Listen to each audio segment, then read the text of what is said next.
Namo tassa bhagavato arahato sama sambuddhassa. Namo tassa bhagavato arahato sama sambuddhassa. Namo tassa bhagavato arahato sama sambuddhassa. Janato bhikkhave ahang passato asawanang kayang wadami no ajanato no apasato. Wahai para biku, saya katakan hancurnya asawa, hancurnya kotoran batin hanya untuk mereka yang memahami dan melihat, dan bukan untuk mereka yang tidak memahami dan tidak melihat. Yang saya hormati para Rama-Ramani yang barangkali hadir pada acara malam hari ini, kepada para Bapak Ibu, saudara-saudari sekalian yang berbahagia, selamat malam semuanya. Terpujilah Sang Buddha, Namo Buddhaya. Ya, malam hari ini sesuai dengan apa yang telah disampaikan oleh moderator kita, bahwasanya ini salah satu bagian dari acara Buddha Waraningkarta yang secara komitmen kita akan melakukan diskusi seperti ini setiap bulan yang mengulas tentang hal-hal yang berkaitan dengan meditasi. Dan benar juga bahwasanya tadi disampaikan bahwa walaupun meditasi ini sebenarnya yang memberikan keistimewaan dalam ajaran Buddha, tetapi nyatanya malahan sekarang lebih populer di kalangan beragama lain. Ini juga dibuktikan seperti kalau di negara Eropa, negara Barat, sekarang ada salah satu bentuk meditasi yang sangat terkenal di sana, disebut mindfulness meditation, atau meditasi menggunakan mindfulness atau perhatian. Yang mana di sini di agama Buddha kita menggunakan istilah sati, eling, ya sati, eling, dan itu menjadi salah satu meditasi yang sekarang sangat populer di negara-negara Barat maupun Eropa. Dan bahkan di Indonesia sendiri ternyata sekarang ini banyak umat beragama lain juga tertarik dengan meditasi. Seperti yang sering saya sampaikan juga ketika ada acara seperti ini, bahwa kami di Wihara Mendut juga seringkali dalam setiap tahun mengadakan retreat meditasi yang biasanya diadakan selama 3 kali. Jadi bulan Maret, September, dan juga Desember. Nah, biasanya ketika kami mengadakan retreat meditasi, anggota yang ikut bergabung dengan kami juga kebanyakan dari mereka dari umat beragama lain, dari umat Buddha, umat Katolik, Islam, Hindu, dan bahkan umat Buddhanya tergolong paling sedikit atau sedikit, kebanyakan dari umat beragama lain.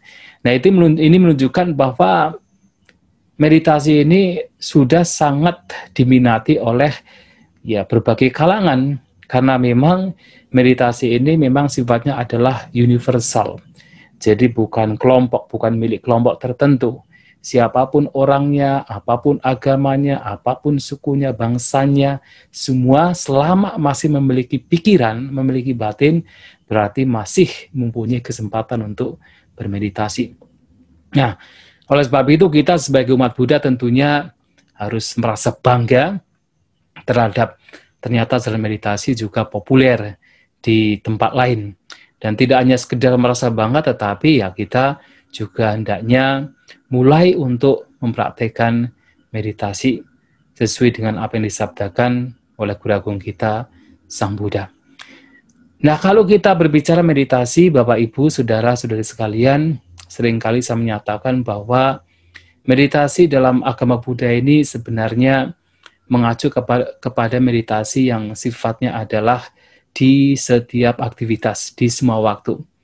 Karena sekali lagi bahwa tujuan kita bermeditasi, bahkan dalam proses kita bermeditasi, upaya yang harus kita lakukan adalah bagaimana kita mengupayakan pikiran-pikiran negatif, kotoran-kotoran batin itu dilenyapkan. Nah, sedangkan kita tahu bahwa kotoran batin ini bisa muncul kapan saja. Dalam setiap aktivitas yang kita lakukan, baik melalui indera mata, telinga, hidung, lidah, jasmani, apalagi indera pikiran, apapun aktivitas yang kita lakukan, mudah sekali kotoran batin kita muncul. Nah, sehingga karena kotoran batin muncul kapan saja, ya di mana saja dalam kondisi situasi apapun, dalam setiap aktivitas yang kita lakukan, maka meditasi yang diajarkan oleh Guru Agung kita, Sang Buddha, lebih mengacu pada yaitu meditasi yang hendaknya dipraktekkan setiap saat, setiap waktu. Nah, inilah kenapa mindfulness meditation atau meditasi menggunakan perhatian, menggunakan eling dalam bahasa Jawa, itu sangat populer di negara-negara barat. Karena perhatian ini hendaknya dimunculkan kapan saja, setiap saat. Jadi tidak hanya ketika duduk mata terpejam baru kita memunculkan sati, memunculkan mindfulness, perhatian. Tetapi kapan saja itu hendaknya perhatian di sini, kewaspadaan di sini ini dimunculkan. Karena kotoran batin, pikiran-pikiran yang kotor, yang negatif itu kapan saja muncul.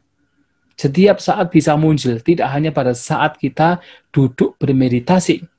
Saat berjalan, berbaring, berdiri, melihat, mendengar, dan apapun yang kita lakukan, kotoran batin itu bisa muncul. Nah, Bapak Ibu, saudara-saudari sekalian, karena kotoran batin ini muncul kapan saja, setiap saat, setiap waktu bisa muncul, maka dalam kita menangani kotoran batin yang muncul juga itu bisa berbeda-beda. Dalam kondisi tertentu, dengan kondisi yang berbeda lain, ketika kotoran batin itu muncul, itu ditangani dengan berbeda-beda, dengan cara yang berbeda-beda. Nah, inilah yang ingin saya sampaikan.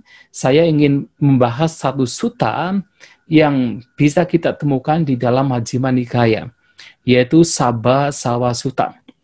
Nah, sutta ini adalah merupakan sutta yang kedua setelah yaitu sutta pertama, yaitu Mula Pariyaya Sutta dalam Majjhima Nikaya. Nah, dalam sutta ini kita bisa melihat bagaimana Sang Buddha ini mengajarkan kepada kita bahwa ternyata kotoran batin yang muncul ini bisa diatasi dengan cara yang berbeda. Mengapa demikian? Karena kotoran batin ini muncul di kondisi yang berbeda, maka caranya pun juga bisa berbeda. Dan juga karakteristik dari kotoran batin yang muncul juga bisa berbeda. Maka jalan menanganinya juga bisa berbeda. Yang dalam sutta ini kita bisa melihat bahwa meditasi yang diajarkan Sang Buddha ini hendaknya adalah meditasi yang mesti dilakukan setiap saat, setiap waktu. Jadi sekali lagi tidak hanya pada saat duduk, mata terpejam, bersila, ya, kedua tangan diletakkan di atas pangkuan, tidak hanya demikian. Kapan saja, selama kotoran batin itu muncul, pada saat itu pula hendaknya diupayakan untuk dilenyapkan. Nah, dalam sutta ini, Sang Buddha mengawali dengan sebuah kalimat yang penting. Beliau mengatakan, Janato bikawe ahang passato asawanang kayang wadami, no ajanato no apasato. Wahai para biku, saya katakan bahwa hancurnya asawa, hancurnya kotoran batin hanya untuk mereka atau hanya untuk ia yang memahami dan melihat. Janato pasato. Dan bukan untuk orang yang tidak memahami dan tidak melihat. Nah, sekarang yang dimaksud dengan memahami dan melihat adalah memahami dan melihat apa? Nah, ini sekali lagi bahwa dalam proses meditasi yang kita lakukan adalah bagaimana kita menghancurkan asawa. Bagaimana kita menghancurkan kotoran batin. Nah, ia yang bisa menghancurkan kotoran batin adalah ia yang memahami dan melihat. Janato pasato, janato berkata ya, mengetahui, memahami, dan pasato, melihat. Memahami melihat apa? Kemudian Sang Buddha mengatakan, yoniso manasikara, ayoniso manasikara. Yaitu memiliki perhatian yang bijak, yoniso manasikara, dan ayoniso manasikara, perhatian yang tidak bijak. Yang mana yang dimaksud di sini adalah yang disebut orang yang melihat, orang yang memahami adalah orang yang memiliki yoniso manasikara, yang memiliki perhatian yang bijak. Sementara yang tidak memiliki perhatian yang bijak, ayoniso manasikara, ya sulit bahkan mustahil untuk bisa melenyapkan kotoran batin. Nah sekarang pertanyaannya adalah yang dimaksud yoniso manasikara itu seperti apa? Dan ayoniso manasikara itu seperti apa? Nah secara singkat, yoniso manasikara, perhatian yang bijak adalah ketika seseorang memperhatikan objek tertentu, kemudian kotoran batin lenyap, asawa lenyap, paling tidak berkurang.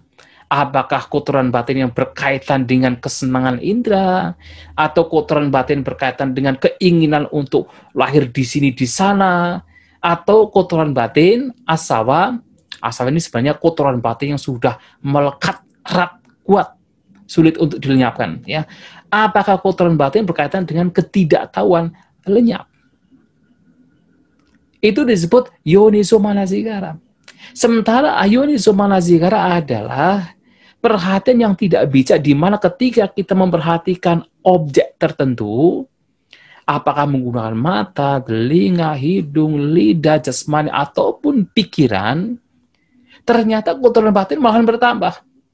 Yang tidak ada muncul, yang sudah muncul malahan berkembang. Nah, kalau demikian, itu namanya perhatian yang tidak bijak. Perhatian yang justru membawa bertambahnya, berkembangnya kotoran batin. Maka yang seperti ini yang harus dihindari. Sedangkan yang mesti kita lakukan adalah mengembangkan yoniso manasikara, perhatian yang bijak. Nah, sekarang pertanyaannya adalah, perhatian yang bijak ini teraplikasikan, terimplementasikan, atau terpraktekkan ke dalam apa? Nah, disinilah kemudian Guru Agung kita Sang Buddha dalam khotbah ini, Sabba Sawasutta ini, memberikan 7 hal. 7 hal sebagai cara untuk melenyapkan kotoran batin. Nah, 7 hal inilah merupakan implementasi dari yoniso manasikara, perhatian yang bijak. Dengan mempraktekkan 7 hal ini, maka kotoran batin ini lenyap, paling tidak berkurang. Nah, lantas 7 hal ini adalah apa? 7 hal yang membawa kepada lenyapnya, atau 7 hal yang menjadi cara untuk melenyapkan asawa, melenyapkan kotoran batin. Nah, yang pertama adalah dasana pahat taba sawa. Nah, beliau mengatakan, sambil mengatakan, ada asawa, ada kotoran-kotoran batin. Nah, asawa di sini tadi yang saya mengatakan sebenarnya kotoran batin yang sudah melekat erat kuat. Ya, saf itu asal dari kata saf artinya adalah mengalir, ya, meleleh. Jadi seperti kotoran batin yang kalau dalam kitab komentar itu diibaratkan seperti kalau seseorang itu membuat tape, ya, tape kalau di Jawa itu tape, atau membuat katakan yaitu ya sesuatu yang sudah diragikan, nah nanti akan ada airnya. Air yang meleleh itu baunya itu sudah menyengat sekali, sulit untuk dihilangkan. Nah, yang dimaksud asal adalah kotoran batin yang memang sudah sulit untuk dihilangkan karena sudah melekat erat, sudah meleleh melekat erat. Nah, artinya adalah ada kotoran-kotoran batin yang demikian yang bisa dilenyapkan dengan cara dasana. Dasana itu dari kata pasana, pasana artinya vipassana. Nah, jadi ada kotoran batin yang mesti dilenyapkan dengan dasana. Dasana itu melihat. Tetapi melihat di sini tentu melihat dengan kebijaksanaan. Yang dimaksud di sini adalah, nah, Sang Buddha mengatakan demikian. Jadi sebelum seseorang ini memiliki dasana, Ada beberapa hal yang dikatakan sebagai ayoniso manasikara, yaitu perhatian yang tidak bijak, perhatian yang salah, perhatian yang tidak benar, yang tidak membawa kepada pencerahan, adalah perhatian di mana seseorang itu berpikir-pikir.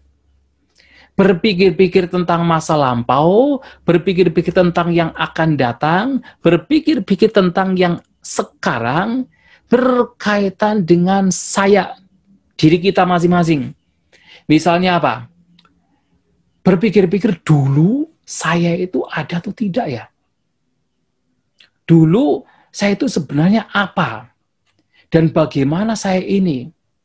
Bahkan ditambah lagi, sebelum saya menjadi ini, sebelumnya saya itu apa? Nah, berpikir-pikir tentang siapa saya, apa saya, apakah saya itu ada atau tidak, Sang Buddha mengatakan ini adalah perhatian yang tidak bijak.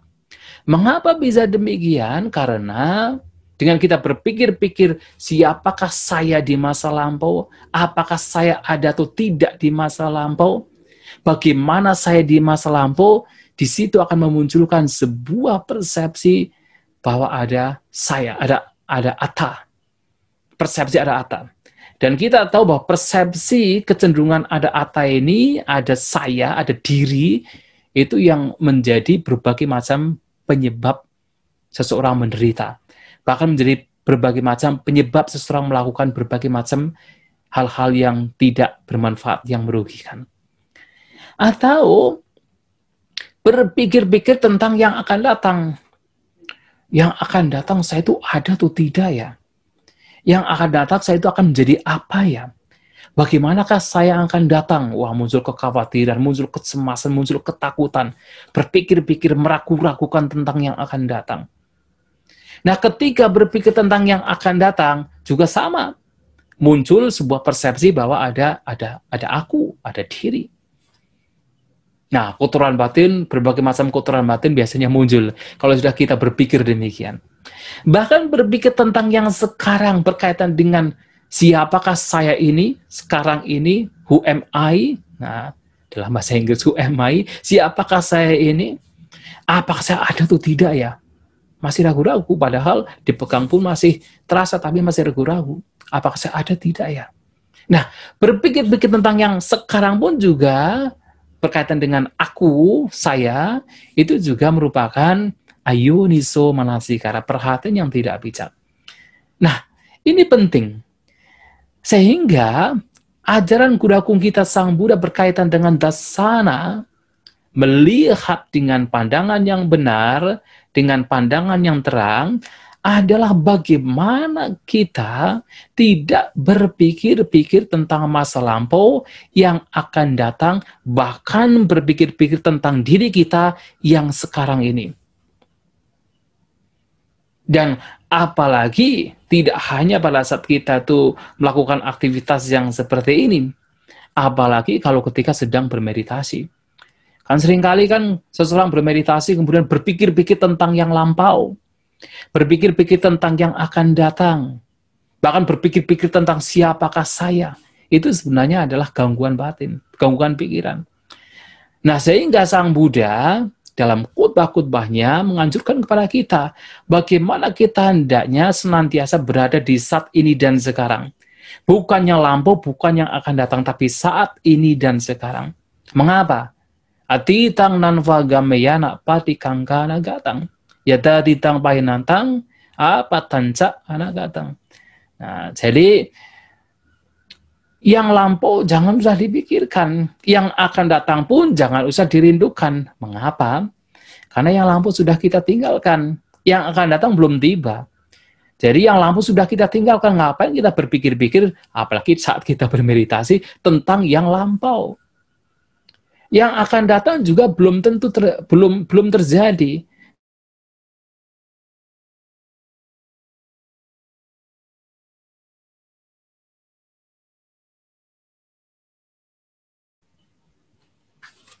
Ya, di mute ya.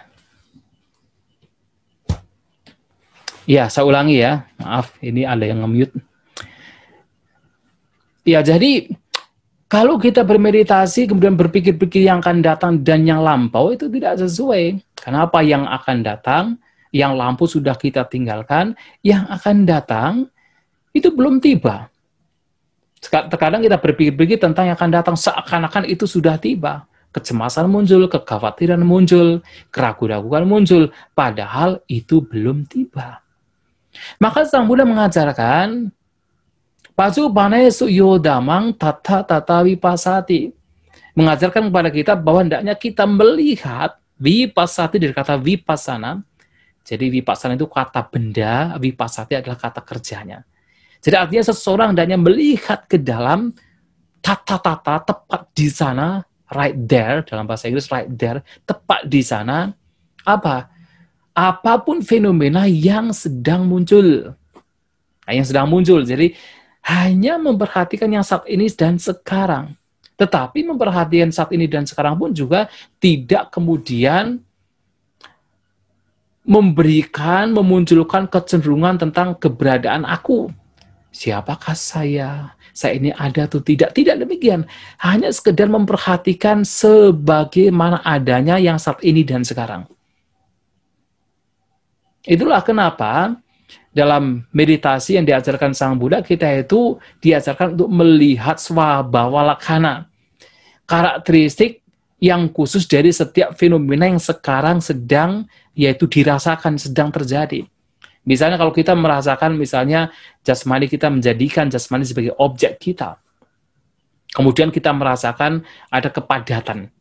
Nah, yang dirasakan diketahui sekedar kepadatan. Jadi hanya sekedar kepadatan semata.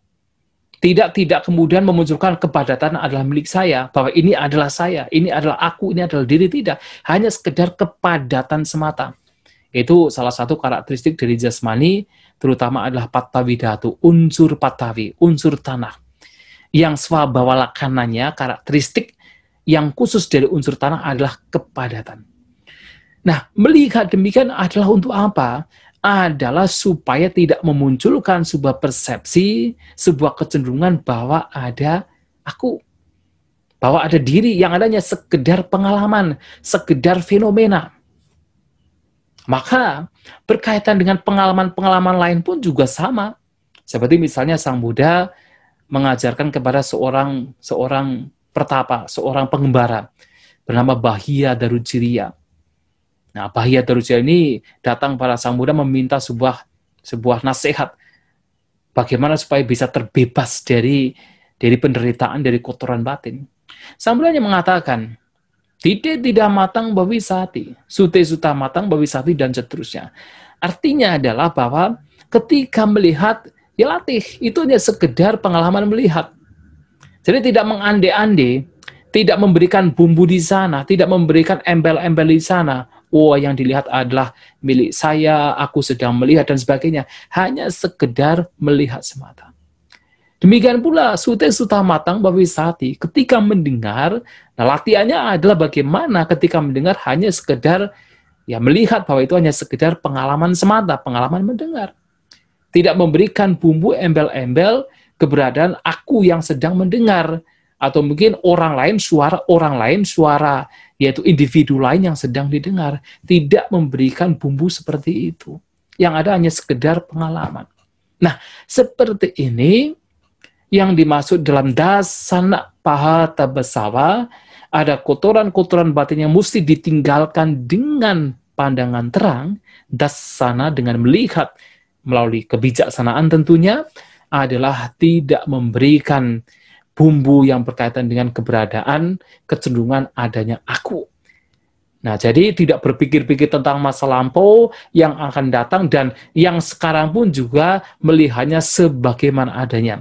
Tidak mengaitkan dengan yaitu pikiran apakah saya ada atau tidak, meragukan tentang keberadaan yaitu fenomena yang sedang terjadi.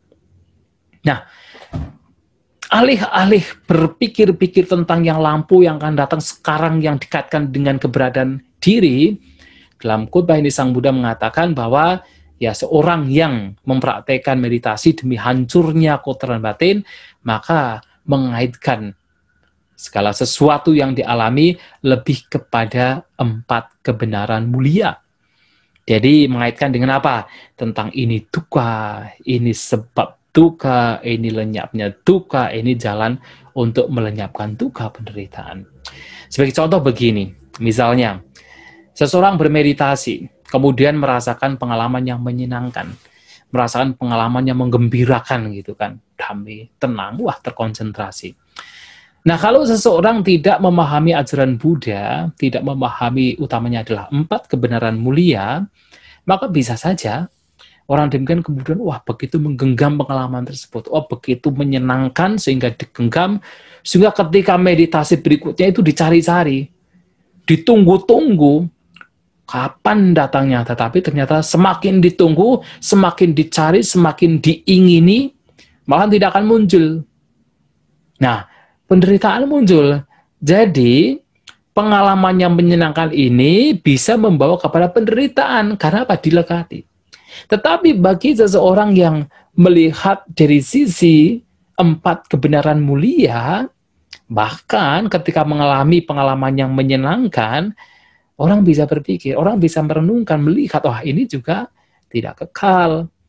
Yang tidak kekal ini kalau saya melekatinya, menggenggamnya, mencarinya, mengingini lagi, ini juga membawa kepada duka penderitaan.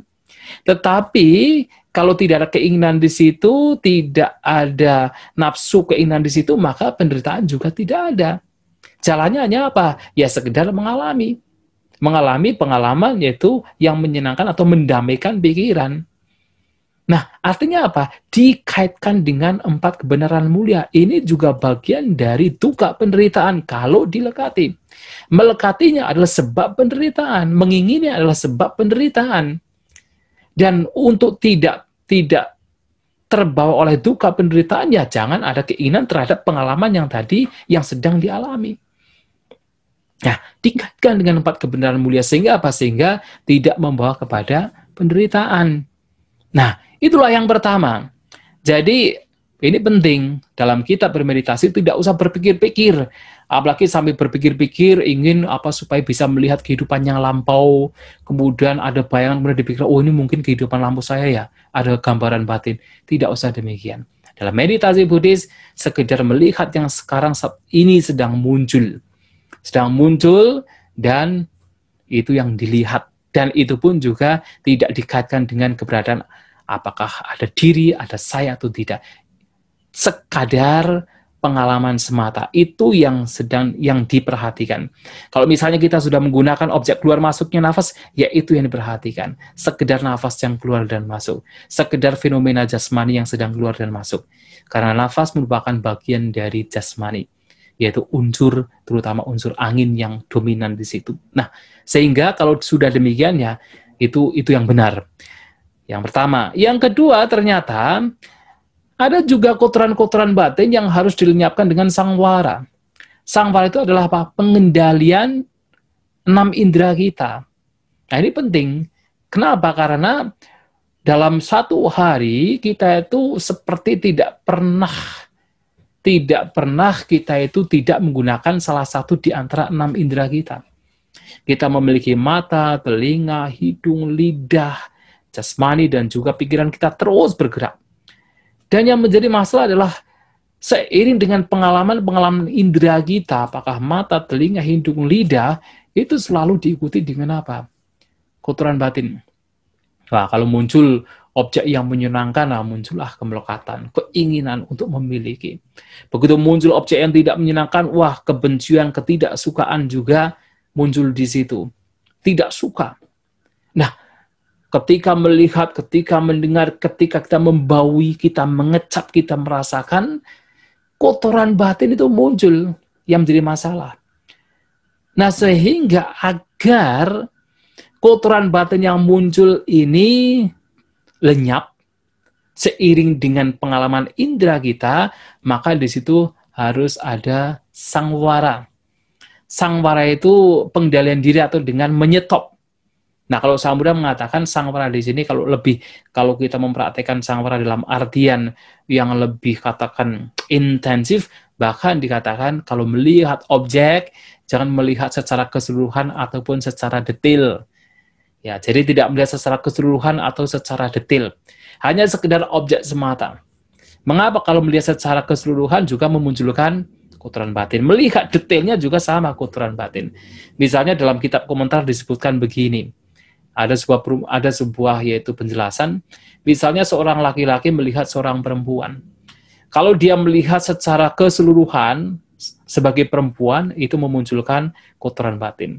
Melihat secara detail atau secara perbagian, oh misalnya melihat rambutnya, oh rambutnya indah, oh matanya indah dan sebagainya. Kotoran batin juga muncul. Nah, melihat dengan dua cara ini yang membawa kepada kotoran batin. Nah, sehingga anjurannya adalah tidak melihat secara keseluruhan ataupun detail, hanya sekedar objek semata. Tetapi untuk bisa demikian memang sangat sulit, karena batin kita sudah terbiasa untuk yaitu ya melihat objek, kalau bisa sedetail-detailnya, apapun objeknya. Nah, sehingga setidaknya adalah dalam sangwara ini, dalam pengendalian indera ini, adalah ketika kotoran batin yang muncul, kita ketahui apakah pada saat kita melihat muncul rasa yaitu kebencian, mungkin yang dilihat adalah orang yang tidak kita sukai, muncul kebencian, setidaknya ketika muncul kebencian, lenyapkan di saat itu juga.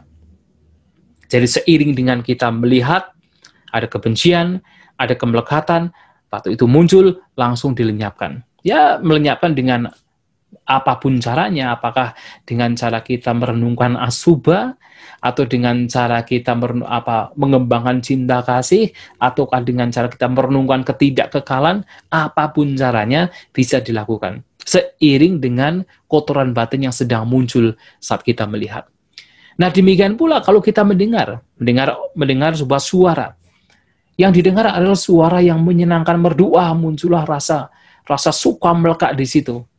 Nah, pada saat itu muncul, kemudian kita mampu menyadari, mampu melenyapkan di saat itu juga disebut sangwara pahatapasawa. Kotoran batin yang ditinggalkan, dihancurkan dengan pengendalian. Atau misalnya yang muncul adalah rasa tidak suka. Karena ternyata suara itu suara yang menjelek-jelekan kita, menghina kita, suara kasar yang ditujukan untuk kita. Wah, muncullah kebencian. Ya, muncullah yaitu rasa terbakar. Nah, kalau pada waktu itu kemudian kita mampu diam, kita kemudian ya melenyapkan pada waktu itu juga bagian dari sangwara juga, pengendalian diri. Nah, artinya adalah bahwa kotoran batin bisa muncul di setiap aktivitas melalui 6 indera kita. Dan kalau kita mampu mengendalikan seiring dengan kita menggunakan indera kita mengendalikan 6 indera kita agar kotoran batin tidak berkembang, seiring dengan menggunakan indera-indera kita, itu disebut sangwara. Sangwara pahatapasawa. Itu yang kedua. Ya. Yang ketiga adalah ada kotoran-kotoran batin yang harus dilenyapkan dengan cara apa? Adiwasana. Adiwasana pahatapasawa. Adiwasana pahatapasawa adalah kotoran batin yang harus dilenyapkan dengan cara bersabar. Nah, ini penting. Ya, artinya ya seringkali dalam kita bermeditasi, kemudian kita sudah terbiasa meditasi di tempat yang dingin, yang ada AC-nya, tiba-tiba panas. Wah, muncul rasa tidak suka. Atau misalnya sebaliknya, sudah terbiasa meditasi di tempat yang panas, tiba-tiba harus masuk tempat yang dingin, masuk ke batu, wah dingin sekali, tidak enak, tidak nyaman. Nah, pada waktu itu muncul dan rasa tidak suka itu muncul, itu adalah kotoran batin. Nah, sehingga untuk melenyapkan kotoran batin yang muncul karena ketidaksukaan, karena hal tadi, maka dibutuhkan adiwasana, kesabaran, sabar. Kita bertahan, duduk, dingin kita rasakan, panas kita rasakan, justru disitulah praktek meditasi sedang dilakukan. Karena kebiasaan kita adalah ketika rasa tidak nyaman muncul, kita langsung mencari kenyamanan. Kita selalu menutupi penderitaan dengan kesenangan indera lainnya. Maka kita tidak pernah melihat duka penderitaan itu seperti apa. Tidak pernah melihat. Karena justru Sang Buddha mengajarkan kita bagaimana kita harus menghadapi apapun yang muncul. Ketidaknyamanan kita harus hadapi, kebosanan harus kita hadapi, rasa panas, rasa dingin harus kita hadapi. Justru disitulah Kita sedang belajar untuk memahami kebenaran mulia yang pertama. Apa itu duka? Apa itu penderitaan? Nah, tetapi untuk bisa demikian ya dibutuhkan latihan. Latihannya adalah adiwasana, bertahan. Ya, bertahan saja, bertahan. Cobalah. Kalau Anda misalnya bermeditasi, baru sebentar, baru 15 menit, rasanya kakinya sudah kesemutan, sudah pinggangnya sudah bengkek dan sebagainya. Pada waktu itu, cobalah untuk bertahan. Walaupun tidak full sampai lenyap, tetapi setidaknya bertahan. Barang 5 menit, 10 menit, 15 menit, apalagi sampai sesi meditasinya berakhir, walaupun sakit tetap bisa bertahan. Di situ adalah latihan. Latihan batin. Latihan untuk bersabar. Nah, kalau ini dibiasakan, maka seseorang ketika ada rasa sakit, ada panas, ada dingin, ada angin, ada lapar, ada haus, ada nyamuk, ada lalat, ada kata-kata kasar, ada sakit, ada pukulan, seseorang tidak akan mudah memunculkan kemarahan, tidak akan mudah memunculkan ketidaknyamanan, karena dia sudah terbiasa bertahan, terbiasa bersabar. Ini juga bagian dari meditasi. Jadi sekali lagi, meditasi tidak hanya duduk saja, bahkan ketika kita misalnya mendapatkan kata-kata kasar, kemudian kita mampu bertahan, bersabar, kita merasakan gejolak dalam batin kita yang sedang memunculkan gejolak seperti mau muntah misalnya, yaitu seperti itu darahnya sudah masuk ke ubun-ubun. Kalau kita mampu bertahan, itu saja, itu sudah sebuah latihan dalam meditasi ini. Maka tidak hanya sekedar duduk, kita bertahan, bersabar, adiwasana, itu juga bagian dari meditasi. Maka dalam meditasi ini cobalah hal-hal yang tidak menyenangkan, cobalah bertahan walaupun sementara. Syukur-syukur dengan terbiasa, maka kita bisa mampu melewati apapun hambatan yang tidak menyenangkan yang muncul. Nah, itu artinya batin kita sudah mulai berkembang dengan praktek adiwasana. Nah, adiwasana di sini juga sinonim dengan kanti. Makanya kan Sang Buddha mengatakan kanti paramang tapu titika, bahwa kesabaran ini adalah salah satu praktek tapa yang tertinggi. Ya, karena umumnya orang tidak sabar. Nah, jadi ini penting kesabaran dalam kita bermeditasi. Kemudian yang ketiga adalah pati sewana pahata besawa. Pati sewana artinya menggunakan. Nah, jadi menggunakan apa? Menggunakan makanan, menggunakan pakaian, menggunakan tempat tinggal, dan juga menggunakan obat-obatan. Nah, seringkali kalau tanpa disadari, karena kita sudah terbiasa dengan makan, maka kita kadang tidak sadar bahwa pada saat kita makan itu banyak kotoran batin yang muncul. Terbiasa dengan menggunakan tempat tinggal, kita tidak sadar bahwa menggunakan tempat tinggal pun juga seringkali kotoran batin itu muncul. Terbiasa dengan mengenakan pakaian, kita tidak sadar bahwa pada saat mengenakan pakaian pun juga banyak kotoran batin yang muncul. Salah satu contoh adalah makan yang paling mudah kita pahami. Bagaimana makan itu bisa menimbulkan kotoran batin? Oh iya, kalau makanannya enak, muncul keserakahan. Kalau makanannya tidak sesuai dengan selera, tidak sesuai dengan yang diinginkan oleh kita, muncul kebencian. Pulang kerja, istrinya memberikan makanan yang tidak sesuai, terlalu asin, terlalu pedas, wah marah-marah, muncul kebencian. Tapi kalau kemudian makanan itu enak, kemudian memunculkan rasa kemelokatan, ingin lagi dan lagi, perut sudah kembung tapi maunya makan terus. Nah, itu juga kotoran batin.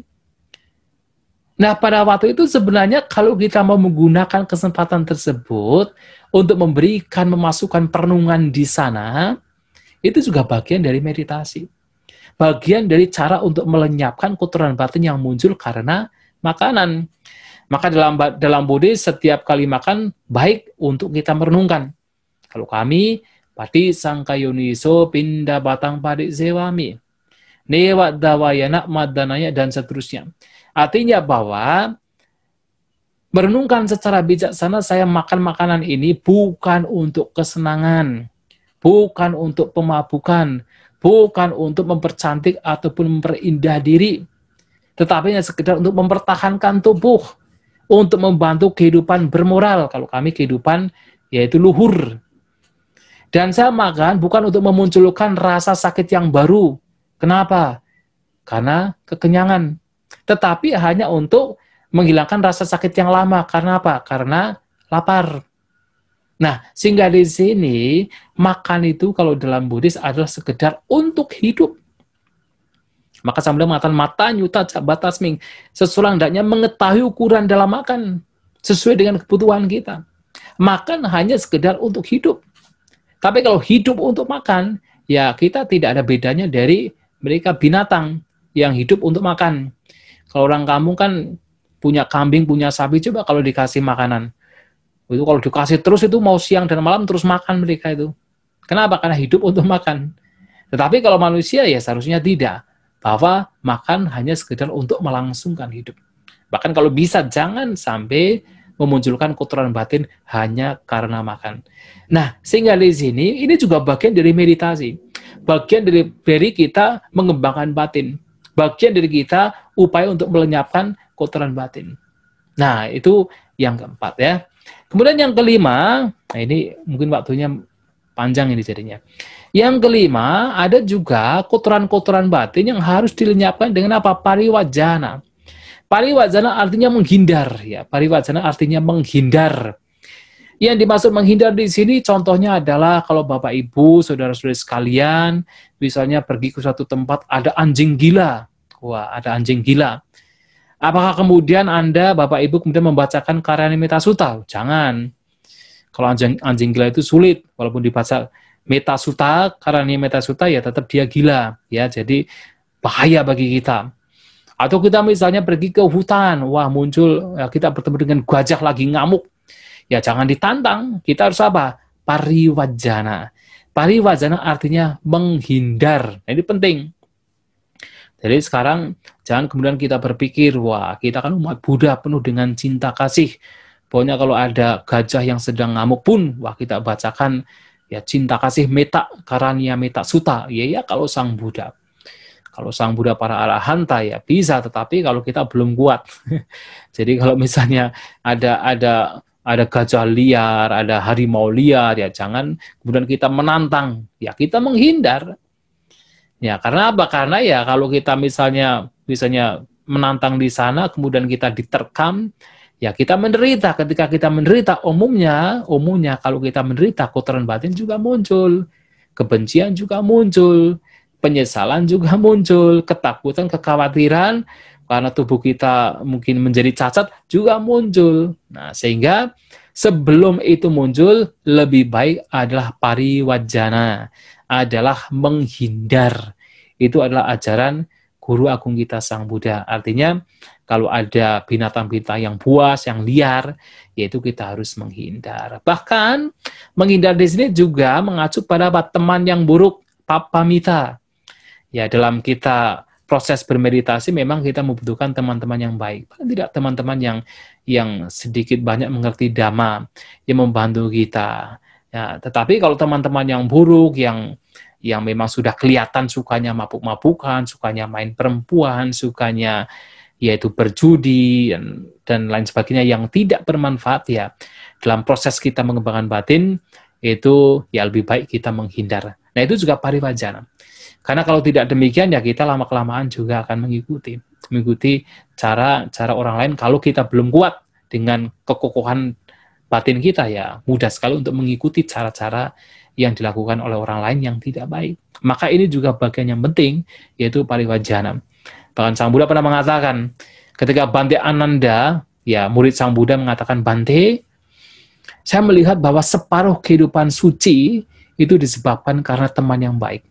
Sang Buddha mengatakan, oh jangan bilang demikian. Seluruh kehidupan suci itu disebabkan karena teman yang baik. Seluruhnya. Mengapa kok bisa demikian? Karena hanya dengan teman yang baik, kita termotivasi. Termotivasi untuk mempraktekkan jalan mulia berunsur 8. Atau dengan kata lain, termotivasi untuk mempraktekkan Dhamma. Itu disebabkan karena teman yang baik. Maka keseluruhan kehidupan yang suci, kehidupan yang luhur, itu disebabkan karena teman yang baik, kalyanamita. Nah, inilah kenapa kalau ada teman yang buruk ya kita menghindar, mencoba untuk menghindar, pariwajana. Kemudian yang keenam adalah vinodana bahata pesawat. Ada kotoran-kotoran batin yang mesti dilenyapkan dengan vinodana, pembersihan. Nah, kotoran batin yang dimaksud di sini adalah sebenarnya ada sebuah moto prinsip. Prinsipnya adalah kapanpun kotoran batin itu muncul, kapanpun, dengan sebab apapun kotoran batin itu muncul, apa yang berkaitan dengan yaitu nafsu ragawi, atau berkaitan dengan kebencian, berkaitan dengan keinginan untuk melukai makhluk lain, apapun kotoran batin yang saat itu sedang muncul, maka seseorang berusaha dengan kuat melenyapkan, menghancurkan, tidak welcome, tidak menerima kotoran batin yang sedang muncul. Mengupayakan dengan semangat untuk bagaimana supaya kotoran batin yang sedang muncul lenyap. Nah, itu namanya vinodana bahata basawa. Nah, ini juga bagian dari meditasi. Makanya sekali lagi meditasi tidak hanya duduk mata terpejam. Dalam kehidupan sehari-hari kita melihat orang tua kita, melihat mungkin anak kita, melihat saudara kita muncul kebencian. Saat itu muncul, kita berusaha melenyapkan kotoran batin yang saat itu muncul. Itu juga bagian dari meditasi. Itulah meditasi, itulah praktek cita bawana pengembangan batin. Nah, kemudian yang ketujuh, yang terakhir adalah bawana bahata basawa. Nah, ada kotoran-kotoran batin yang harus dilenyapkan dengan bawana pengembangan. Nah, jadi kalau yang lain-lain kan sifatnya seperti menghindari gitu. Kebanyakan dari apakah sangwara, padisewana, adiwasana, pariwajana, binodana seperti menghindari. Menghindari hal-hal yang buruk. Nah, tetapi yang terakhir ini malah kan berbeda. Bawana, ada kotoran-kotoran batin yang harus dilenyapkan dengan pengembangan. Tetapi yang dikembangkan di sini bukan kotoran batinnya. Yang dikembangkan adalah kualitas-kualitas batin yang positif. Yang tidak lain adalah 7 faktor pencerahan. Nah, jadi dalam agama Buddha ada 7 faktor pencerahan yang mesti dikembangkan agar kotoran-kotoran batin ini lenyap. Nah, 7 faktor pencerahan ini kalau saya bahas ya akan terlalu lama, hanya akan saya sebutkan. Yang pertama adalah perhatian, yang tadi saya sampaikan, sati, perhatian. Yang kedua adalah dhamma vicaya, penyelidikan terhadap yaitu dhamma. Dhamma di sini mengacu pada objek yang diperhatikan. Penyelidikan, diselidik. Nah, yang ketiga adalah wirya, semangat, munculkan semangat. Yang keempat adalah memunculkan kegiuran piti. Yang kelima adalah pasadi, ketenangan. Yang keenam adalah konsentrasi, samadhi. Yang ketujuh adalah upeka, keseimbangan batin. Hal-hal yang bermanfaat ini, kualitas-kualitas batin yang baik, bermanfaat ini, mesti dikembangkan untuk melenyapkan kotoran batin yang muncul. Nah, dalam hal ini, sekali lagi, kalau kita melihat khutbah, yaitu Sabha Sawa Sutta ini, kita bisa melihat bahwasanya, oh ternyata meditasi yang diajarkan Sang Buddha ini sebenarnya meliputi semua aktivitas yang kita lakukan. Yang intinya adalah bagaimana kita mengupayakan agar kotoran batin tidak berkembang. Caranya bagaimana? Ya kapanpun kotoran batin itu muncul, lenyapkan. Dan tentu dalam melenyapkan di sini juga tergantung situasi dan kondisinya. Kalau ini berkaitan dengan yaitu objek-objek yang terlihat oleh mata, terdengar oleh telinga, dan sebagainya yang masih ada hubungan dengan indera ya, dengan sangwara dan pengendalian diri.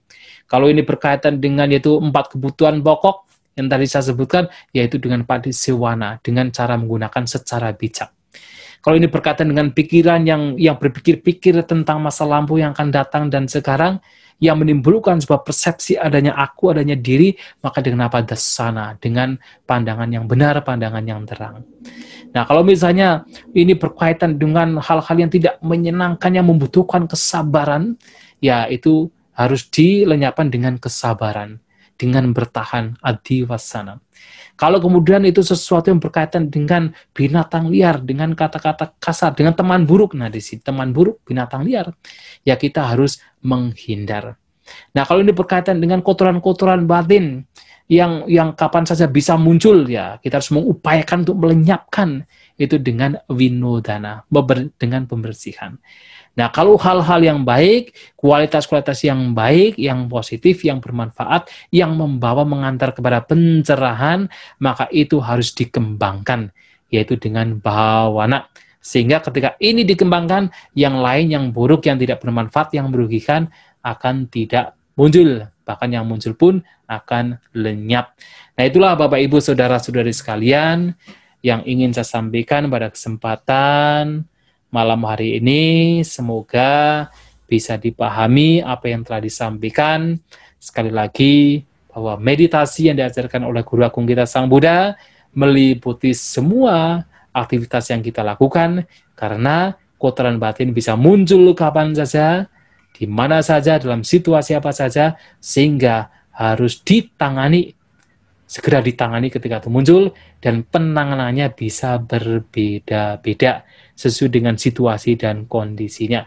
Itulah yang ingin saya sampaikan berkaitan dengan yaitu meditasi, ya diskusi meditasi pada malam hari ini, yang saya lebih menekankan pada Sabba Sawa Sutta, khutbah kedua dari Majjhima Nikaya. Terima kasih, semoga dapat dipahami, semoga kita semua maju dalam Dhamma, Sabi Sata Bhavantu Sukhitata, semoga semua makhluk berbahagia. Ya, saya kembalikan kepada moderator kita. Terima kasih.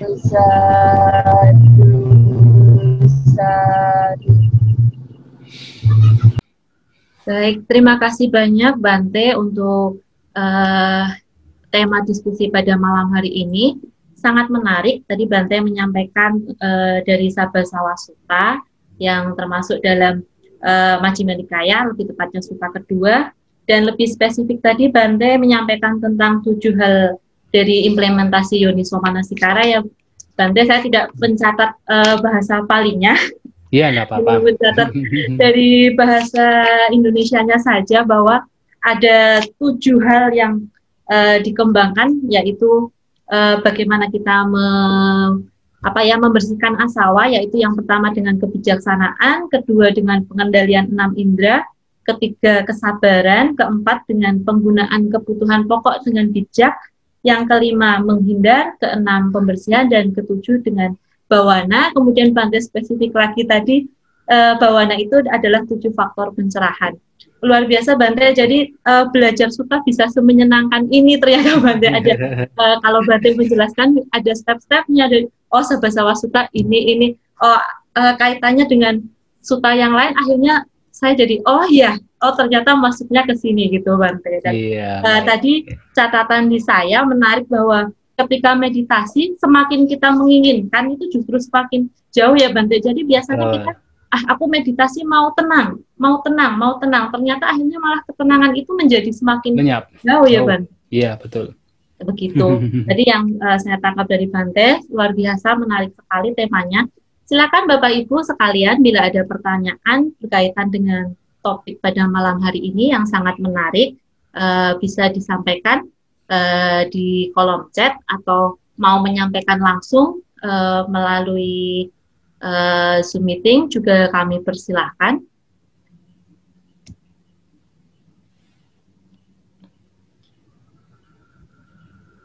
Ada yang raise hand tadi, akun Dita Dama ya? Ya. Silahkan. Oh ya. Ya, malam Bante. Terima kasih. Ya, selamat malam. Hai. Malam Bante. Jika dalam yang tadi kan dalam waktu meditasi, supaya pikiran kita selalu pada masa sekarang. Jika pas kebetulan merenungkannya, apakah makhluk ini, jika saya mendefinisikannya sebagai gabungan pancakanda, rupa, cita, cetasika yang berproses. Nah, dengan pemikiran demikian itu, apakah tepat ya berkenaan dengan Dhamma ya, atau sudah menjurus ke arah yang agak bagaimana gitu? Apakah sekedar itu aja sudah cukup untuk perenungannya aja? Misalnya kadang kepikir itu kan, itu hanya rupa, cita, cetasika yang berproses saja. Ya udah itu kembali lagi ke objek meditasi. Terus apakah itu boleh? Terus pertanyaan kedua Bante, apakah boleh dibilang di suta-suta itu yang dibabarkan Sang Buddha itu biasanya selalu ada dikaitkan dengan 4 kebenaran mulia ya? Tadi Bante menerangkannya begitu menarik. Jadi ini loh ada masalahnya, ini sebabnya, ini cara menghadapinya, ini resep menghadapinya. Setiap suta sepertinya ada tips begitu ya Bante ya? Apakah betul dan begitu di suta-suta demikian ya Bante? Terus perkenankan pertanyaan terakhir yang berkenaan perasaan Bante. Suatu perasaan kan biasanya kita cenderungnya menyukainya, jadi kita melekatinya. Terus tidak menyukainya, kita penolakan. Nah, kalau pada saat netral, sebenarnya yang berkenaan suta itu Bante, yang seorang bikuni ya, yang berdiskusi dengan mantan suaminya, maaf bahasanya, tapi yang berkenaan itu loh, yang sewaktu bahkan netral itu sebenarnya adanya moha atau awija nusaya. Nah, waktu kita merenungkannya itu, patutnya itu sebenarnya bahkan perasaannya netral itu sebenarnya adanya, padahal kita adanya adinawa, ada bahayanya, bahwa kita tidak mengetahui bahwa adanya bahaya dari perasaan menyenangkan, tidak menyenangkan, dan netral. Apakah itu sudah tepat ya Bante dalam hal menyikapi perasaannya netral itu Bante? Terima kasih, mohon bimbingannya Bante. Terima kasih. Iya, iya Pak. Ya, terima kasih kepada Saudara Tidak Dhamma atas pertanyaannya. Tadi yang pertama ini berkaitan dengan, kok saya nggak lupa ya? Waktu misalkan pas meditasi, kadang pikirannya berkelana berpikir, apakah saya bilang, oh makhluk itu hanya itu bagaimana? Ya, jadi sebenarnya memang Sang Buddha itu mengatakan bahwa yang disebut sebagai makhluk sebenarnya hanya 5 kanda, 5 gugusan. Kita menggunakan istilah makhluk, kita menggunakan istilah aku, menggunakan istilah diri, engkau, mereka. Ya kita sebisa mungkin melihatnya itu sebagai samutisata saja.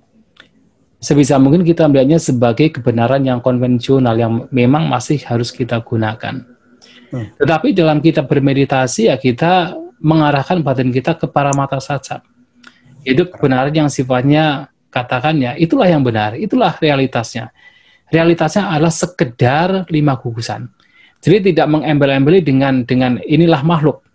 Hanya sekedar 5 gugusan yang sedang berproses. Kalau kita melihatnya ditambah lagi dengan ini tidak kekal, itu baik. Karena ini juga sebagai realita dari 5 gugusan yang masing-masing memang mengalami ketidakkekalan. Tetapi kalau kemudian kita mengandai-andai inilah yang disebut sebagai makhluk, yaitu nanti akan muncul sebuah yaitu persepsi ada diri, ada aku. Jadi yang harus dihindari, yang diupayakan untuk dihindari. Tapi kalau merenungkan 5 gugusan satu persatu, sekedar gugusan semata yang tidak kekal, yang kalau dilekati membawa kepada penderitaan, yang di dalamnya sekedar fenomena yang tidak ada si pengontrol, si penguasa, tidak ada sang aku di dalamnya, yaitu baik. Karena di situ ya perenungan anicca dukkha anatta, tetapi tidak kemudian membawa kepada sebuah pengertian bahwa itu adalah makhluk, inilah makhluk. Karena kalau sudah berpikir ini makhluk, ini sudah ada bumbu lain yang mana menimbulkan sebuah persepsi bahwa ada individu, ada si penguasa, ada si pengontrol, ada sang aku di situ, dan itu akan ya terjebak lagi ke dalam sebuah persepsi bahwa ada aku, atau dengan kata lain itu adalah terjebak ke dalam vipallasa lagi. Ya, jadi itu kalau sekedar 5 gugusan kemudian itu ke dalam yaitu 4 ke dalam anicca dukkha anatta, itu masih baik sekali. Tapi jangan kemudian berlanjut kepada inilah yang disebut sebagai makhluk. Baik. Kalau secara konvensional oke. Kalau kita berkomunikasi ya oke, kita masih menggunakan. Tetapi ya itu diupayakan dalam bermeditasi, diupayakan bahwa itu hanya konvensional, jadi bukan realitasnya. Yang kita lihat adalah swabhawa lakananya, yaitu karakteristik yang sifatnya adalah khusus, yang apa adanya itu, yang bukan sebagai makhluk. Itu ya, yang pertama. Kemudian yang kedua, bahwa apakah dalam setiap sutta yang diajarkan Sang Buddha itu pasti ada, yaitu mensisipkan 4 kebenaran mulia. Jadi ini dukkha, ini sebabnya, ini lenyapnya, ini adalah jalan untuk menyiapkan. Memang ada indikasi demikian. Ada indikasi demikian bahwa hampir setiap sutta itu ya ada sisipan tentang Sang Buddha itu, yaitu katakan mengungkapkan sebuah masalah, kemudian mengungkapkan sebabnya, mengungkapkan solusinya, lenyapnya dan juga solusi untuk melenyapkan masalah tersebut. Ada indikasi demikian. Dan lebih lanjut, yang lebih penting lagi adalah bahwa sebenarnya kalau kita perhatikan keseluruhan ajaran Sang Buddha ini selalu berkaitan dengan 4 kebenaran mulia. Dan itu yang Sang Buddha pernah menyatakan sendiri dalam salah satu khutbahnya, bahwa belum mengatakan bube cahang bikawe tarahica dukanca duka saca panyapemi duka niroda saca. Wahai para biku, saya mengajarkan dari dulu sampai sekarang, saya mengajarkan 2 hal tentang duka dan lenyapnya duka. Ya tentu pernyataan di sini mengacu pada 4 kebenaran mulia. Karena kalau ada duka, ada sebab duka. Ada lenyapnya duka, pasti ada jalannya, jalan untuk melenyapkan duka. Maka 4 kebenaran mulia. Dan beliau juga menyatakan bahwa ketika ditanya hal-hal yang sifatnya spekulatif, ya apakah dunia ini terbatas atau tidak terbatas, dunia ini permanen atau tidak permanen misalnya, Sang Buddha mengatakan saya tidak membahas hal tersebut. Yang saya bahas tidak lain adalah 4 kebenaran mulia. Kenapa? Karena inilah yang membawa kepada pembebasan, kepada pencerahan. Maka bisa kita simpulkan bahwa keseluruhan ajaran Sang Buddha itu ujung-ujungnya nanti akan membawa kepada pemahaman tentang 4 kebenaran mulia. Ujung-ujungnya. Ya, kalau kita berbicara tentang praktek-praktek yang mesti dikembangkan, yaitu tidak lain berkaitan dengan jalan mulia prinsip 8. Jadi semua praktek yang dipraktekkan, ya termasuk sekarang kita berbicara tentang 7 cara untuk melenyapkan kotoran batin dalam Sabha Sawasutta ini, itu juga sebenarnya ujung-ujungnya juga bisa dikaitkan dengan jalan mulia prinsip 8. Ya, sebagai contoh, sebagai mudahnya adalah semua cara ini yang terdiri dari 7 ini, yaitu kan bagian dari apa? Bagian dari samawayama. Salah satu faktor dari jalan mulia prinsip 8. Bagian dari usaha yang benar, mengusahakan untuk melenyapkan kotoran batin yang muncul. Nah, itu bagian dari samawayama. Nah, sehingga semua ajaran Buddha ini, kalau Sang Buddha mengklaim, itu dari dulu sampai sekarang, ya 45 tahunnya, semua itu bisa dikaitkan, dihubungkan dengan inti ajaran beliau, yaitu 4 kebenaran mulia. Makanya saya sering mengatakan bahwasanya bicara misalnya tentang Padicca Samuppada. Nah, Padicca Samuppada ini kan berkaitan dengan, yaitu terutama 12 faktor Padicca Samuppada, sebab musabab yang saling bergantungan. Nah, di sana itu intinya untuk apa? Ya, intinya adalah untuk apa? Memahami bagaimana duka penderitaan itu muncul, dan memahami bagaimana duka itu lenyap. Nah, lagi-lagi adalah berkaitan dengan 4 kebenaran mulia. Bahkan kalau kita bicara tentang hukum karma dan punabhawa, ya kelahiran kembali, itu tujuan utamanya adalah untuk apa? Ya untuk memahami bahwa selama ada karma, ada kelahiran kembali, ya di situ ada duka penderitaan. Selama kita itu bertumimba lahir, walaupun itu tumimba lahir yang dikatakan kelahiran yang tinggi, alam surga, alam Brahma, itu juga bagian dari duka penderitaan. Pada akhirnya demikian. Maka Sang Buddha mengatakan, ya misalnya beliau mengatakan, ya dengan lenyapnya tanha, nafsu keinginan, maka lenyap pula karma perbuatan. Dengan lenyapnya karma baru lenyap penderitaan duka. Tanha pahanang kamang pahyati, kama pahana dukang pahyati. Nah, sehingga di sini kita bisa melihat bahwa ajaran Sang Buddha ini selalu di sana ada sisipan 4 kebenaran mulia. Ya, kalau kita mau melihat lebih ke dalam lagi. Nah, kemudian untuk pertanyaan yang ketiga, mudah-mudahan yang kedua sudah jelas, paham. Nah, yang ketiga itu yang tadi ditanyakan sebenarnya ditemukan dalam khutbah Culawitala Sutta, ya. Jadi dialog antara Bhikkhuni Dhammadina dengan mantan suaminya, yaitu Wisakha, ya. Nah, di sana bahwasanya Bhikkhuni Dhammadina itu mengatakan bahwa ketika muncul 3 perasaan, ya di sana biasanya akan disertai dengan 3 kotoran batin yang halus yang mengikuti. Jadi biasanya kalau muncul perasaan menyenangkan, maka akan muncul raganusaya. Jadi kotoran batin yang halus yang berkaitan dengan nafsu keinginan, nafsu ragawi, keinginan untuk melekati, keinginan untuk menggenggam. Ya, kita merasakan juga, kita mendapatkan perasaan menyenangkan tanpa disadari kita tuh ingin lagi. Nah, itu adalah raganusaya. Tetapi sebaliknya kalau muncul perasaan tidak menyenangkan, maka muncul patiganusaya. kotoran batin yang halus yang berkaitan dengan padiga. Padiga adalah ya kebencian, ketidaksukaan, penolakan. Nah, itu juga kita rasakan kalau hal-hal tidak menyenangkan, tidak sesuai dengan keinginan kita, tidak sesuai dengan selera kita, yang muncul di situ adalah kebencian, ketidaksukaan. Nah, tetapi ternyata kalau muncul perasaan yang netral, adu kama suka widana, bukan penderitaan dan juga bukan kebahagiaan yang netral, itu juga kalau tidak diperhatikan, tidak diantisipasi, tidak katakan di situ diperhatikan dengan kebijaksanaan, ya bisa muncul apa? Awijanusaya. Sebuah kecenderungan yang begitu laten berkaitan dengan awija, ketidaktahuan. Yang dimaksud dengan ketidaktahuan di sini ya, tidak tahu bahwa ini juga bagian dari duka penderitaan. Bahwa ketika ini juga, perasaan ini juga dilekati, ya atau ditolak ya, bisa dua, bisa dilekati ditolak, ya muncul yaitu penderitaan.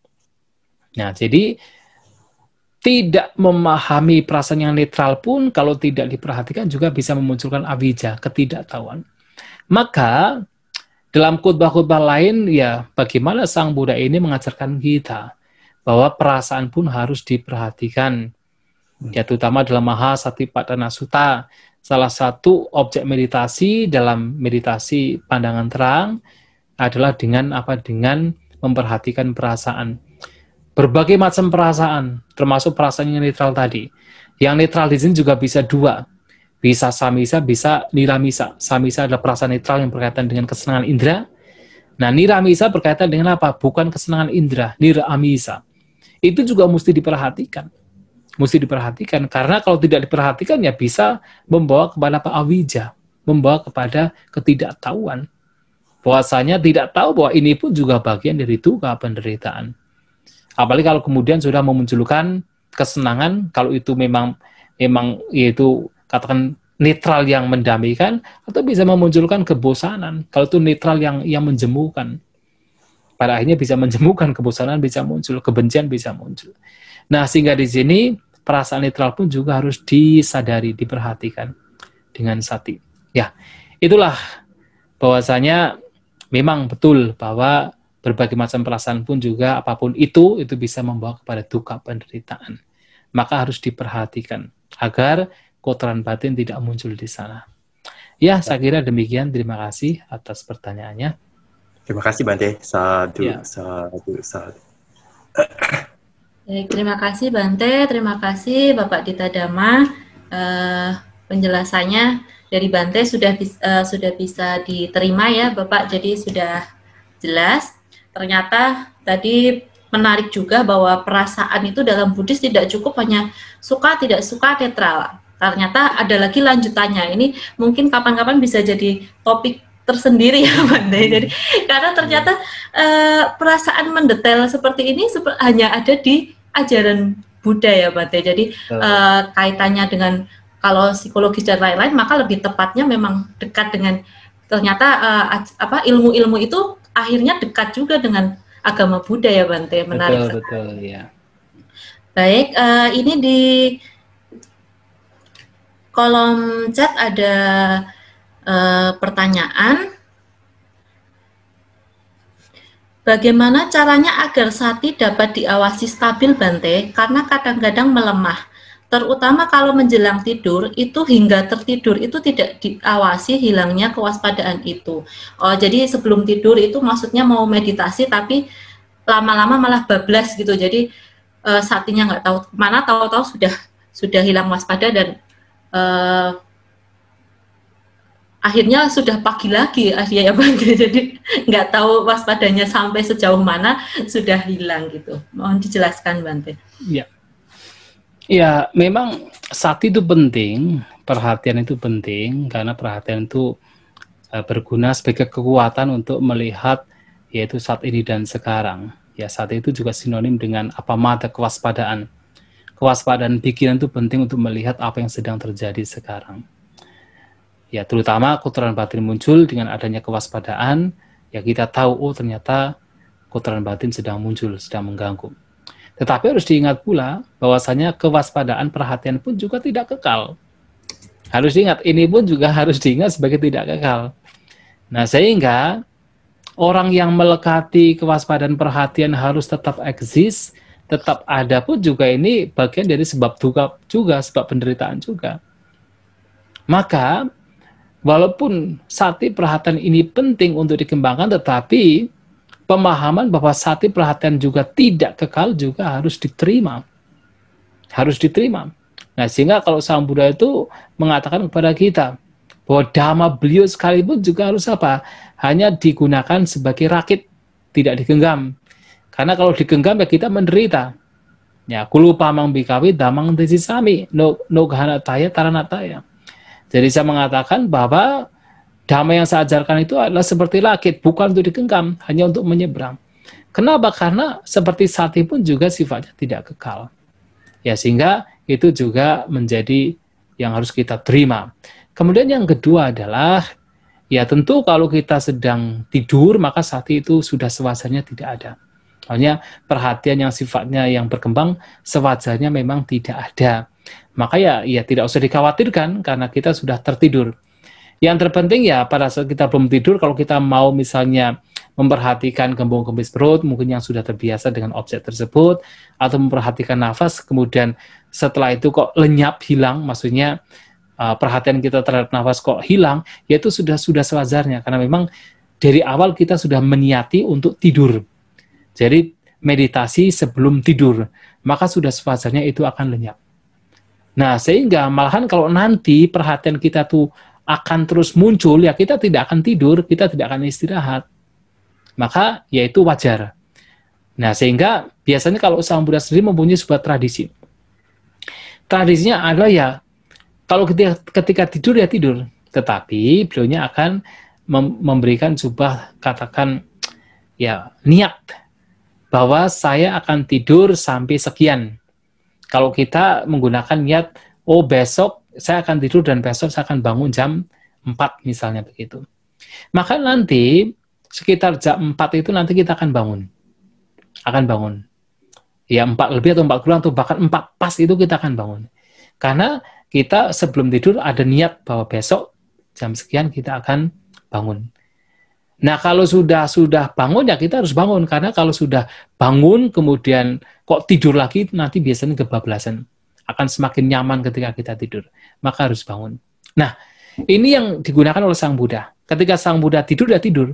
Tetapi sebelum tidur maka akan muncul ada sebuah perhatian yang intinya adalah perhatian, bukan perhatian pada saat tidur. Ingat, ini yang kadang yang sering dipahami secara salah. Perhatian bukan perhatian dalam tidur, tidak bisa. Dalam tidur tidak ada sati. Nah, yang dimaksud adalah memberikan perhatian kapan akan bangun. Nah, kapan akan bangun? Seperti yang tadi saya sampaikan, punya niat saya besok jam 4 bangun misalnya. Nanti sekitar jam 4 kita akan bangun. Maka kita harus bangun. Nah, seperti itu. Maka ketika kita misalnya memang sudah berawal pada saat kita berbaring niatnya adalah untuk tidur, ya memang kita harus tidur. Harus tidur. Artinya walaupun kita itu bermeditasi, ya kita meditasi kita tidak akan bertahan lama. Tetap kita akan terbawa tidur. Karena kalau kita tidak tidur, ya karena kalau sati kita itu muncul di sana, ya kita tidak akan tidur. Karena sati ini membawa kita untuk terus apa? Terus awake, terus kita itu terjaga. Kita tidak akan tertidur. Nah, sehingga itu sudah wajar, tidak masalah. Tidak masalah kalau misalnya kita berbaring, kita menggunakan perhatian terhadap objek kita, kemudian kita terbawa tidur, tidak masalah.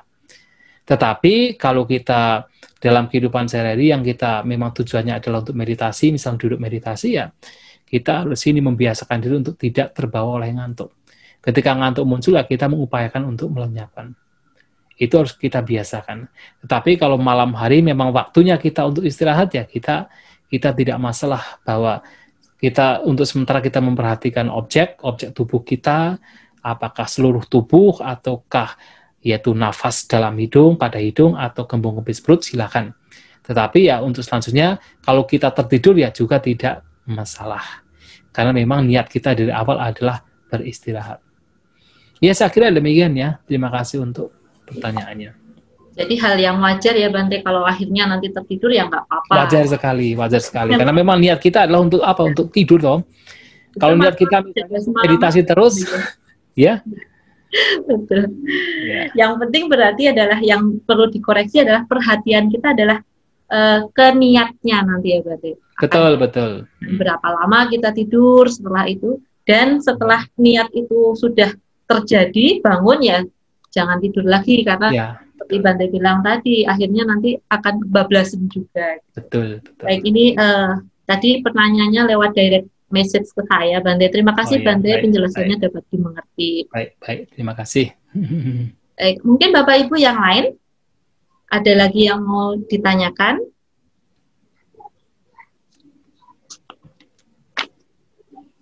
Boleh raise hand atau menuliskan di kolom chat untuk pertanyaan seputar meditasi.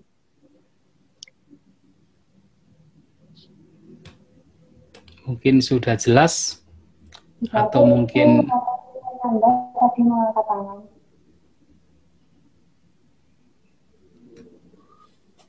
ada lagi Bapak Ibu? Ini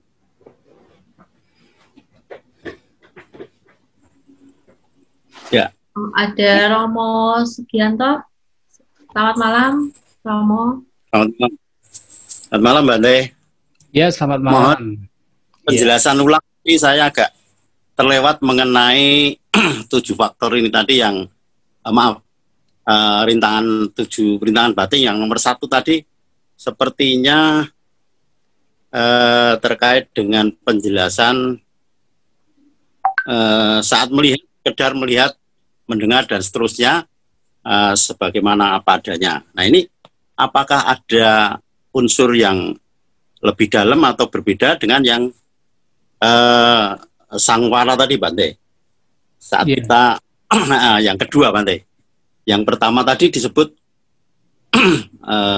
apa namanya tadi, dasana ya, Bante ya? Iya, betul. Nah, dasana dan sangwara tadi, di situ di dalam penjelasan dasana tadi kan cukup panjang lebar, Bante. Saya tadi menangkap sepertinya ada juga saat melihat, mendengar dan seterusnya itu apa adanya. Nah, ini apakah ada perbedaan dengan saat kita memperhatikan sangwara tadi, Bante? 6 indera tadi, Bante. Baik. Ya, mohon dijelaskan ulang. Tadi ada yang kelewatan, Bante, saya. Ya, baik. Ya, baik. Terima kasih, Romo Sugianto. Ya, sebenarnya bisa berbeda, bisa juga tidak berbeda. Ya, jadi begini.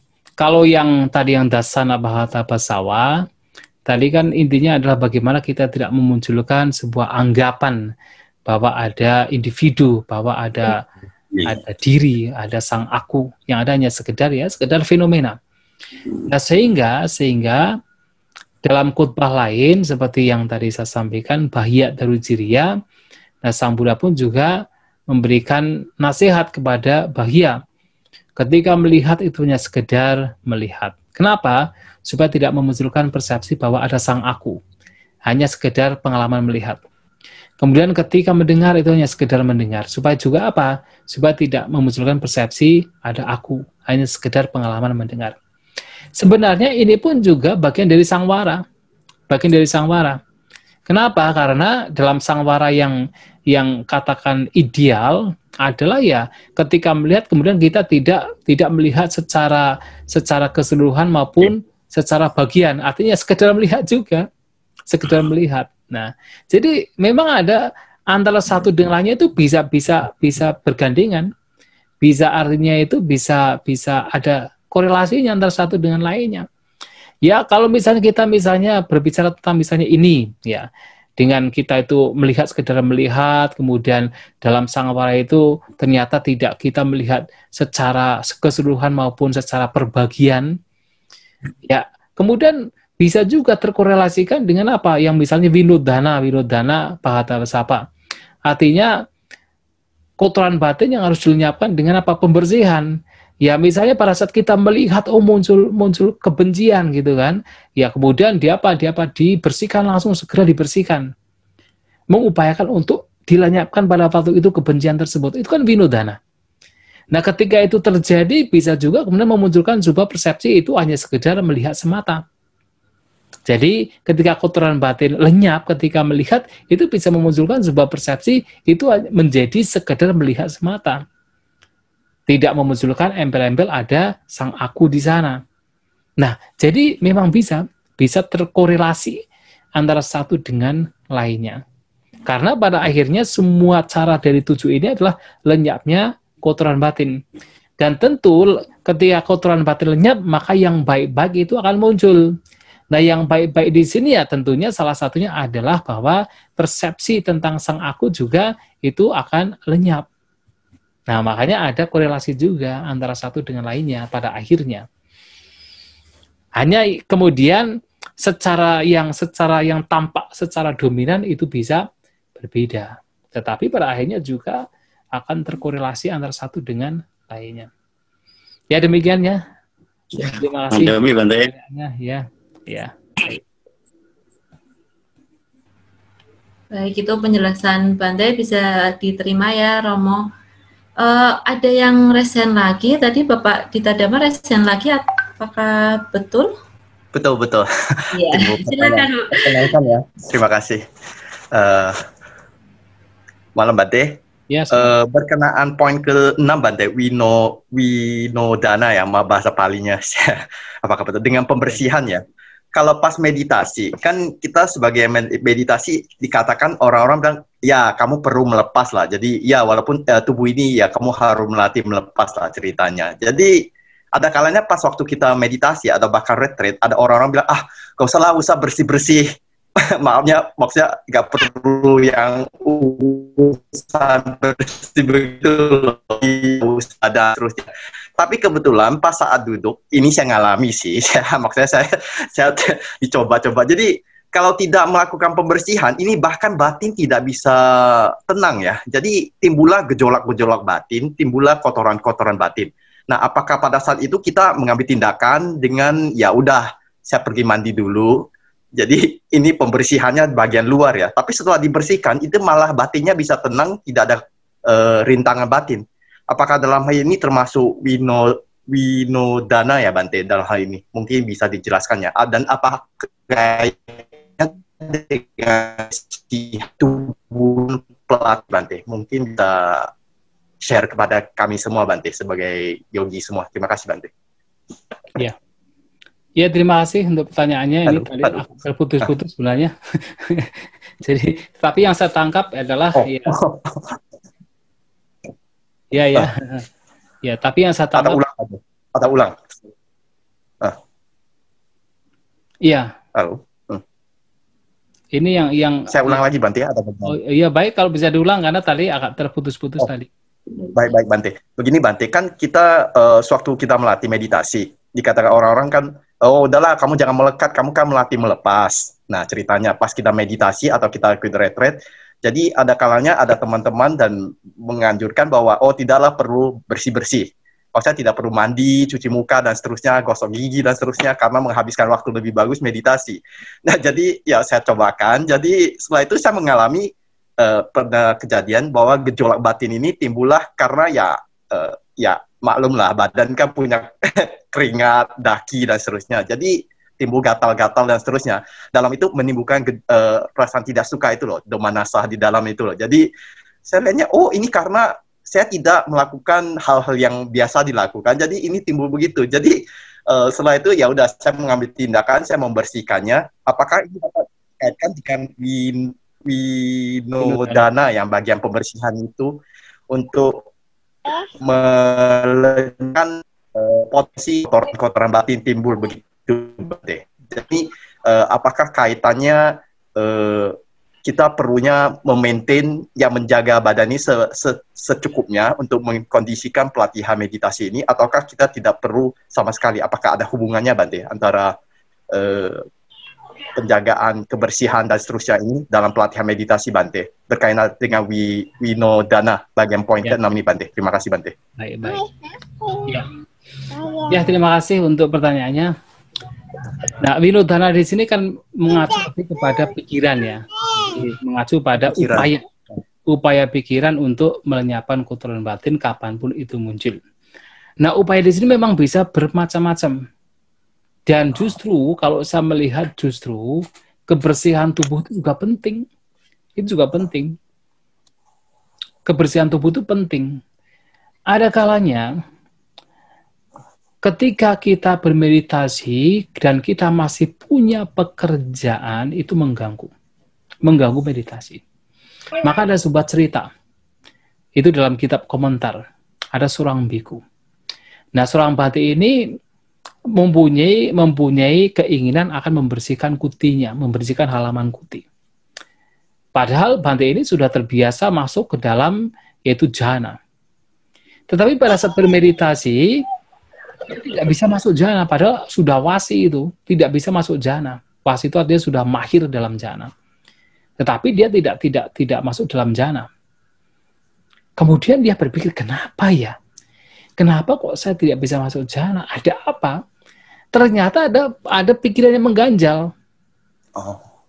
Pikiran yang mengganjal di sana adalah karena awalnya sudah berpikir mau membersihkan kuti. Sehingga pikiran tersebut mengganjal. Walaupun tanpa itu halus sekali, pikiran mengganjal itu akan menjadi penghambat. Wah, kemudian ingat, iya tadi saya harus membersihkan kuti. Maka kemudian karena hal itu kemudian dia membersihkan kuti, dibersihkan halamannya, dibersihkan. Nah, kemudian duduk meditasi, masuk jhana lagi. Maka di sini sebenarnya hal-hal yang membuat kita mengganjal, hal-hal yang membuat kita itu seperti ini masih kotor, ini harus dikerjakan, kemudian jasmani juga masih kotor, ya memang harus dibersihkan. Itu akan membantu sekali. Membantu sekali bagi seseorang ketika bermeditasi. Bahkan misalnya kita berada di kamarnya itu serabutan, kesana kemari, maksudnya tidak rapi, itu juga membuat batin itu mengganjal, walaupun itu halus sekali, itu membuat mengganjal. Maka baik kemudian kalau dirapikan, sudah selesai semua, kemudian kita meditasi dengan bahagia. Karena semua pekerjaan sudah selesai, kita meditasi dengan bahagia. Itu juga membantu sekali. Maka ya bahkan ada sebuah buku yang ditulis oleh Bhante Sri Nyanarama Mahatira. Beliau adalah seorang guru meditasi di Sri Lanka. Nah, beliau itu ini menurut ya mereka para bhikkhu hutan itu dianggap bahwa beliau itu bukan manusia biasa lagi, sudah Arya gitu kan, tapi sudah meninggal lama. Nah, dalam salah satu bukunya itu ya salah satunya itu adalah seseorang yang sudah mencapai nyana yang tinggi, yang sudah mau katakan ya sudah hampir kepada kotrabu nyana, itu biasanya akan suka kerapian. Jadi ada sesuatu yang tidak beres itu akan segera dirapikan. Jadi batinnya itu sudah tertata sekali. Batinnya sudah tertata sehingga di samping-sampingnya itu juga katakan pekerjaan-pekerjaan yang katakan itu mengganggu itu juga harus dikerjakan. Harus tertata rapi. Maka dikatakan orang demikian biasanya ya menjadi lebih bersih. Artinya kamarnya menjadi lebih rapi, kemudian ya benda-benda yang ada di sekitarnya itu menjadi rapi. Karena apa? Karena tidak ingin membiarkan ada batin yang ada hal yang mengganjal dalam pikiran. Nah, ada bukunya demikian. Saya pernah membaca buku yang beliau tulis. Nah, saya pikir juga demikian karena ya kalau kita perhatikan di suta-suta pun juga Sang Buddha sangat peduli dengan kerapian, sangat peduli. Sangat peduli dengan kerapian, sangat peduli dengan kebersihan. Maka itu juga penting. Hanya saja tentunya kalau kemudian orang kemudian terlalu over dalam artian ya over untuk mengurus diri sendiri, ya itu sudah berbeda lagi. Artinya itu sudah kemelekatan baru.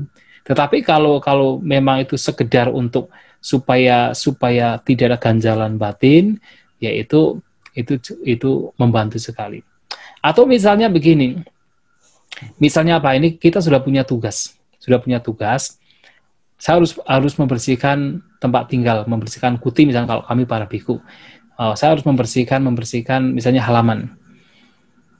Tapi kita ingat, nah begitu ingat tentang tugas untuk membersihkan halaman yang belum dibersihkan, kita juga bisa punya tekad. Tekadnya adalah, oke lah nanti habis meditasi akan saya bersihkan. Nah, kalau kita sudah punya tekad demikian, ya akhirnya apa? Akhirnya menjadi lebih kuat. Jadi tidak terganggu oleh pekerjaan yang mesti dikerjakan. Tetapi kalau misalnya itu mengganggu, ya memang harus dikerjakan dulu supaya tidak ada ganjalan. Maka membersihkan tubuh itu juga penting, tetapi kalau sampai over ya memang itu menjadi sebuah kemelekatan. Tetapi kalau sewajarnya itu memang perlu dilakukan. Tetapi kalau winodana itu lebih kepada bukan jasmani, tetapi lebih kepada batin. Hanya saja cara medianya adalah salah satunya, yaitu masih berkaitan dengan yaitu materi, artinya membersihkan badan dan sebagainya. Tetapi tujuannya adalah untuk apa? Untuk supaya batin tidak ada ganjalan. Ya, begitu ya. Terima kasih Bante. Atas pertanyaan, terima kasih. Ya. Terima kasih. Baik, bisa diterima ya Bapak Gita Dhamma penjelasan Bante tadi. Terima kasih. Bahwasanya pembersihan jasmani itu penting, tapi yang dimaksud dalam tadi Sabda Sangha Sutta itu adalah pembersihan yang dalam ya Bante kan. Iya. Pembersihan diri itu penting, tetapi kalau terlalu berlebihan nanti jatuhnya jadi narsis ya Bante. Jadi apa-apa dibersihin, iya. Jadi jatuhnya malah bukan lagi menjaga, tapi lebih ke narsis lagi. Gitu. Terima kasih Bante untuk penjelasannya. Adakah lagi yang ingin ditanyakan dari Bapak Ibu?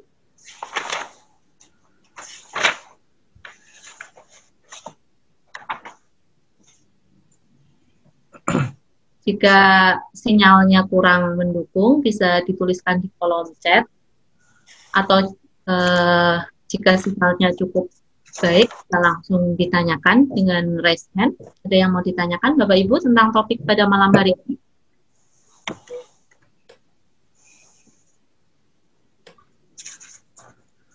Melihat, hanya sekedar melihat ya. Cari. Mungkin sudah jelas semua atau memang belum paham. Mudah-mudahan sudah jelas ya. Lebih kejelas, mudah-mudahan tidak bablas ya Bante. Ya itu loh makanya. Iya, saat ini di Zoom meeting, iya jelas-jelas manggut-manggut, tapi keluar nanti bablas lagi. Nanti ditanya umat yang lain tadi hasil Buddha Warahaning Kartanya, aduh bablas gitu. Bablas nggak tahu. Tidak ada yang ditanyakan lagi. Jika tidak ada yang ditanyakan, mungkin Bante ada closing statement yang mau disampaikan untuk malam hari ini. Ya, jadi sekali lagi bahwa meditasi yang diajarkan Sang Buddha bertujuan untuk melenyapkan kotoran batin. Nah, tetapi karena kotoran batin bisa muncul kapan saja, setiap waktu, dalam kondisi apapun bisa muncul, maka meditasi yang diajarkan Sang Buddha juga meliputi semua aktivitas yang kita lakukan. Nah, intinya ketika kotoran batin muncul, lenyapkan kotoran batin tersebut. Dengan cara apa? Dengan cara apapun. Yang mana dalam Sabda Sangha Sutta, ternyata Sang Buddha memberikan 7 cara untuk melenyapkan kotoran batin. Apakah dengan cara kita melihat dengan kebijaksanaan, ataukah dengan cara kita mengendalikan indera-indera kita, atau dengan cara kita bersabar, dengan cara kita menggunakan secara bijak kebutuhan pokok kita, atau dengan cara kita menghindar hal-hal yang tidak baik, atau dengan cara kita membersihkan kotoran batin yang saat itu muncul, atau dengan cara mengembangkan 7 faktor pencerahan. Ya, sehingga ya 7 cara ini bisa menjadi cara-cara kita dalam pengembangan batin, dalam meditasi, dalam cita bawana yang hendaknya meliputi semua aktivitas yang kita lakukan. Ya, saya kira apa yang ingin saya sampaikan demikian. Mudah-mudahan ini bisa dipahami, ya tidak hanya sekedar ya pokoknya ikut tapi tidak paham, tapi mudah-mudahan walaupun sedikit bisa dipahami dan bisa dipraktekkan dalam kehidupan kita sehari-hari demi kebahagiaan kita masing-masing. Terima kasih. Saya kembalikan kepada moderator. Sabisata Bhavantu Sukitata. Semoga semua makhluk berbahagia.